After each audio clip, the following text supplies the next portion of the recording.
Foreign investors have withdrawn a record $15 billion from China between April and June, according to data from the Chinese Commerce Department. Foreign direct investment, FDI, in China has been declining since it peaked at $344 billion in 2021. If this trend continues throughout the year, it would mark the first annual net outflow since 1990.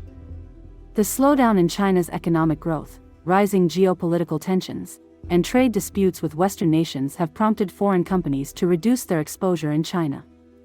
The country's rapid transition to electric vehicles has also caught foreign investors off guard, as local companies receive substantial subsidies that foreign firms struggle to compete against, leading them to scale back their investments.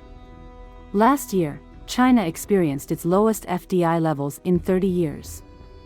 In the last 3 years, Chinese stocks have lost a record $6 trillion. Investors are withdrawing due to both short-term and long-term risks in the Chinese market. The European Union, EU, is increasing tariffs on Chinese electric vehicles, EVs, to discourage imports and boost local production. Chinese companies face a 37% higher tariff in the EU compared to other manufacturers.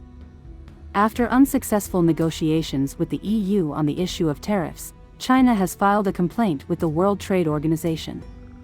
The EU argues that China's significant subsidies to local companies result in dumping cheap EVs in the European market, creating an uneven playing field. For investors, this situation represents a significant risk.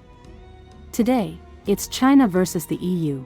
Tomorrow, it might be China versus the US, as both presidential candidates in America have signaled intentions to restrict Chinese imports. And if they don't agree with us, we'll put a tariff of approximately 100 to 200% on each car, and they will be unsellable in the United States. We have long been taken advantage of by other countries. During his previous term, Trump took a hawkish stance by imposing substantial tariffs on Chinese products, a rare step that was followed by the Biden administration.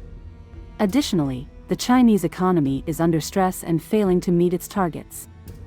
China set a growth target of 5% but is expected to grow at only 4%.